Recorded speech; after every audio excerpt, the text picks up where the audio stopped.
BRS party పక్షాన ఈరోజు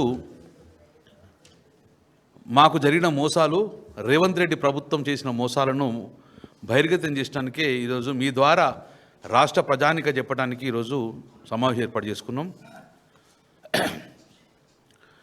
ప్రతి అసెంబ్లీ సమావేశంలో ఈ బీసీ బిల్లు మీద నేనే మాట్లాడినా, శ్రీనివాస్ యాదవ్ గారు మాట్లాడాం.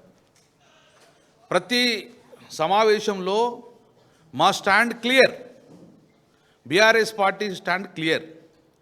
జీవో ద్వారా ప్రక్రియ జరగదు, జీవో ద్వారా ఎన్నికలు 42% రిజర్వేషన్ బీసీ రిజర్వేషన్తో పాటు ఎన్నికలు జరగవు. ఇది ఇందిరా సహాని కేసులో సుప్రీంకోర్టు డైరెక్షన్ ఉంది. 50% మించి చేయాలనుకుంటే దానికి ప్రొటెక్షన్ కోసము డెఫినెట్గా రాజ్యాంగ సవరణ జరగాలి. 9వ షెడ్యూల్లో చేర్చిన ప్రొటెక్షన్ వస్తుందని చెప్పేసి ఫస్ట్ నుంచి బిగినింగ్ చూడంగా మా పార్టీ ఇదే లైన్లో ఉన్నది. దానికి అనుగుణంగా కేసీఆర్ గారు, కేటీఆర్ గారు ఆదేశానుసారం వేదిక మీద ఉన్న అందరం కూడా స్టడీ చేసినందుకు తమిళనాడు కూడా వెళ్ళడం జరిగింది. తమిళనాడులో స్టడీ చేసిన డాటా మొత్తం మా దగ్గర ఉంది. అసెంబ్లీ సమావేశం క్లియర్ చెప్పడం జరిగింది. ముఖ్యమంత్రి గారు రేవంత్ రెడ్డి గారు 40-50 సంవత్సరాల నుంచి మోసం చేస్తున్న ఈ కాంగ్రెస్ పార్టీ ఈసారన మోసం చేయకండి, మమ్మల్ని అన్యాయం చేస్తే సహించము, అవమానం చేస్తే సహించము, అన్యాయం చేస్తే సహిస్తున్నాం కానీ అవమానం చేస్తే సహించము, ఈరోజు 40% ఇచ్చే బాధ్యత మీదే అని చెప్పడం ద్వారా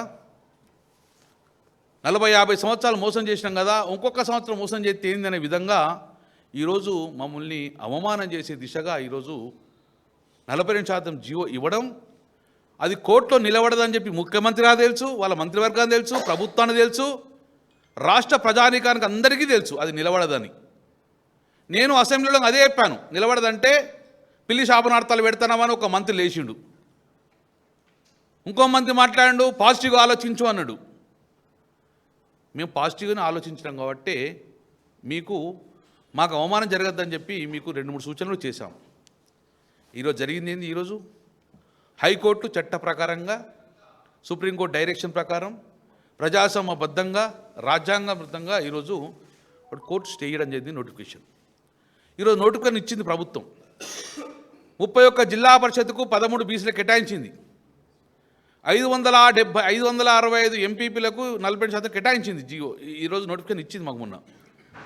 ఈ నోటిఫికేషన్ ద్వారానే ఎన్నికలు జరగాలని చెప్పి మేము ప్రధాన డిమాండ్ పెడుతున్నాం. మేము ఈ డిమాండ్ తప్ప వేరే డిమాండ్ ఒప్పుకోదు బీసీ సమాజం. గతం నుంచి నేను ఒకటే చెప్తున్నాం, అసెంబ్లీలో చెప్పడం జరిగింది.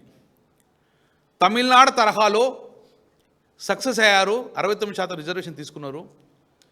బీహార్ తరహాలో, మహారాష్ట్ర తరహాలో వేస్తే ఫెయిల్ అయినాము. బీహారు, మహారాష్ట్ర చేసిన తప్పులు చేయొద్దు, తమిళనాడు చేసిన ప్రకారం వెళ్దాము అని చెప్పడం జరిగింది. కానీ ఏ రోజు కూడా మా మాట చేయబట్లే. ఎట్లా అయ్యామని వాళ్ళకి తెలుసు కాబట్టి జీవో ఇవ్వడం జరిగింది. నేను ముఖ్యమంత్రి గారికి 4 సూటిగా ప్రశ్నలు అడుగుతున్నా. ఒకటి, మీరు ముఖ్యమంత్రి గారు ఢిల్లీలో ఉన్నప్పుడు ఏమన్నారు? ధర్నా చేసినప్పుడు ఇక ఇది అయ్యేటట్టు లేదు, కాయేటట్టు లేదు, రాహుల్ గాంధీ ప్రధానమంత్రి అయినాకనే ఈ రిజర్వేషన్ ప్రక్రియ చేస్తామని చెప్పేసి మీరు హైదరాబాద్ రావడం జరిగింది. రాగానే జీవో ఇచ్చిండ్రు. నేను అడుగుతున్నా, రాహుల్ గాంధీ ప్రధానమంత్రి అయిందా? నువ్వు ఎట్లా జీవో ఇచ్చినావు? రాహుల్ గాంధీ ప్రధానమంత్రి అయిన తర్వాతనే ఈ జీవో 40% వీళ్ళకు చట్టబద్ధత చేస్తా, అప్పుడే రిజర్వేషన్లు ప్రక్రియ జరుగుతుందని చెప్పేసి నువ్వు మరి రాగానే జీవో ఇచ్చినావు కదా. రాహుల్ గాంధీ ప్రధానమంత్రి కాలే కదా, అంటే జీవో ఇస్తే చెల్లదని మీకు కూడా తెలుసు కదా. జీవో ఇవ్వడంలో అర్థమైంది అంటే మమ్మల్ని మోసం చేసింది కదా. సూటి ఒకటే ప్రశ్న అడుగుతున్నావు. రెండో ప్రశ్న, మళ్ళీ చిట్చాట్లో మాట్లాడారు రేవంత్ రెడ్డి గారు. ఏమని మాట్లాడారు? స్థానిక సంస్థలలో బీసీకి రిజర్వేషన్ రావాలంటే అది సుప్రీంకోర్టుతో కొట్లాడవలసి వస్తుంది, ఇది కొట్లాడిన తర్వాతనే సుప్రీంకోర్టు సాధించిన తర్వాతనే 42% బీసీ రిజర్వేషన్ నేను చట్టబద్ధత కల్పిస్తా అని చెప్పేసి ఢిల్లీలో చిట్చాట్లో చెప్పడం జరిగింది. పెద్ద హెడ్లైన్స్ రావడం జరిగింది. ఆ రోజు రాత్రే హైదరాబాద్ వచ్చారు, తెల్లారే మీరు జీవో వేయడం జరిగింది. మీరు ఆ రోజు ఒక రోజు తర్వాతనే జీవో వేయడం జరగడం వల్ల మళ్ళీ ఏమనుకున్నది? ఈ జీవో ఎట్లా నిలబడది, మళ్ళొక్కసారి వీళ్ళ గొంతులు వద్దాం, గద్దెనెక్కినాం, కామన్ డిక్లరేషన్ చేసుకున్నాం, ఇక నా ముఖ్యమంత్రి పదవి దిగుతుందా, వీళ్ళు గద్దెనెక్కిన వీళ్ళ గొంతు కొత్త సరిపోద్ది అని చెప్పేసి చెల్లని జీవో ఇవ్వడం జరిగింది. నెంబర్ 3, తమిళనాడు తరహాలో రిజర్వేషన్ల కోసము ఆ రోజు కూడా సేమ్ ఇలాగే 2-3 సార్లు జీవో ఇవ్వడం వలన కోర్టులు కొట్టేసినప్పుడు జయలలిత గారు మళ్ళీ నేను సూటిగా ప్రజానికి చెప్తున్నాను, జయలలిత గారు ఆ రోజు కూడా ఆలోచించి ఈ జీవోల ద్వారా కొట్టేస్తుంది, రాష్ట్ర ప్రభుత్వానికి అధికారం లేదు, ఈరోజు సుప్రీంకోర్టు డైరెక్షన్ ఉన్నది, జడ్జిమెంట్ ఉన్నది, కాబట్టి దీనికి ఎక్కడైతే మందు ఉన్నదో ఆ మందే కనుక్కుందని చెప్పేసి 1992లో మొత్తం అసెంబ్లీలో ఉన్న ఎమ్మెల్యేలు అందరినీ తీసుకొని జయలలిత ముఖ్యమంత్రి గారు, ఆమె టైపు రైటరు, ఆమె వంట మనిషి, ఆమె కూర్చునే సీటు, ఆమె పిఏలు దఫ్తర్లు మొత్తం తీసుకొని ఢిల్లీలో కూర్చుంది. ఎవరితోటి? ప్రతిపక్ష ఎమ్మెల్యేలతోటి, అధికారులతో పోయి ఆ రోజు పివి నరసింహారావు గారి ఆఫీసు ముందు కూర్చొని ఒకటే డిమాండ్ పెట్టింది, మా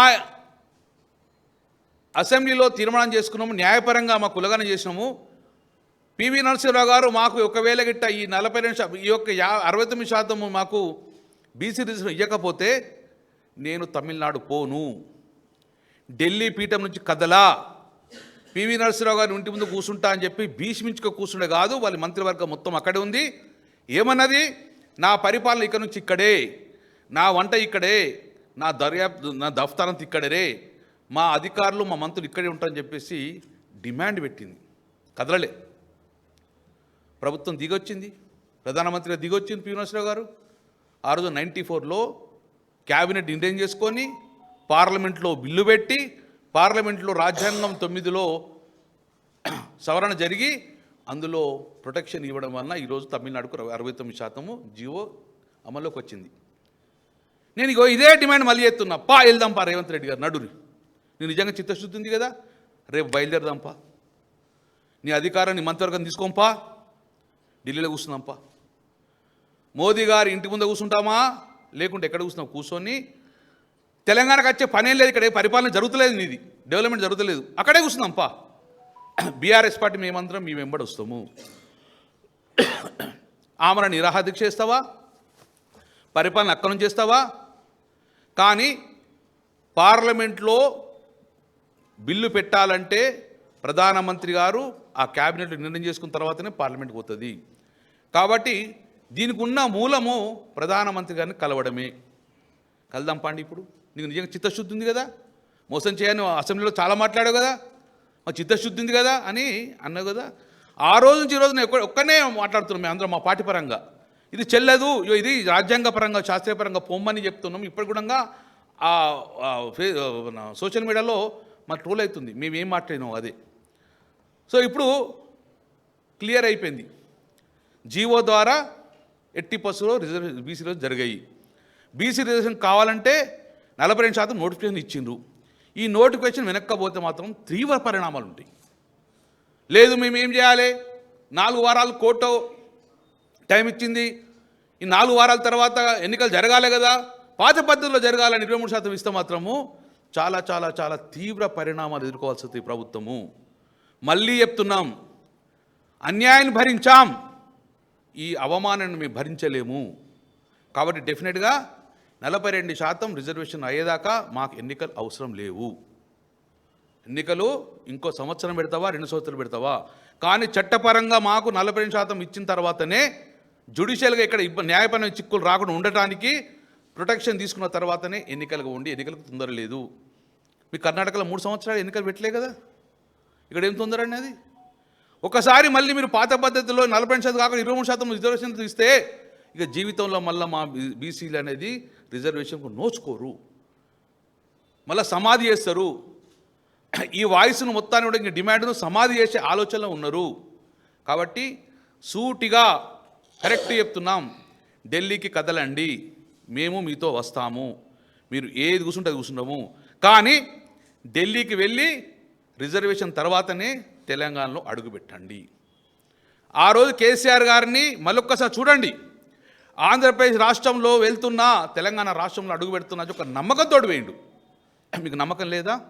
అదే స్టేట్మెంట్ ఇవ్వండి. ఇప్పుడు 42% రిజర్వేషన్ తోటే తెలంగాణ అడుగు పెడతా అని చెప్పేసి ఒక సంకల్పంతో వెళ్ళండి. నిజంగా మా మీద చిత్తశుద్ధి ఉంటే, మా మీద ప్రేమ ఉంటే, మామూలు గొంతు కొయ్యొద్దు అనే ఆలోచన ఉంటే ఇగో ఇదే డిమాండ్ తోటి రేపు బయలుదేరండి. 50-60%, 56 సార్లు వేరు మీరు, లాభం లేదు. ఇది ఒక 57% మా కోసం పోండి. 56% మీ సొంత పనుల కోసం పోవచ్చు, కానీ 57సారి ఢిల్లీకి రాండి.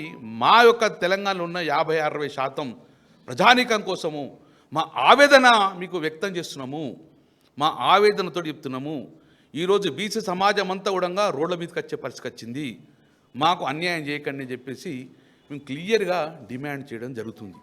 ఇంతకన్నా ఇది మా సూటిగా ఎక్కువ లేకుండా ఏదైతే అసెంబ్లీ రికార్డ్స్ మొత్తం చూసుకోర్రి, మళ్ళీ పేరు నేను మెన్షన్ చేయ, ఇది చెప్పంగానే ఒక్కొక్కరు లేచిర్రు.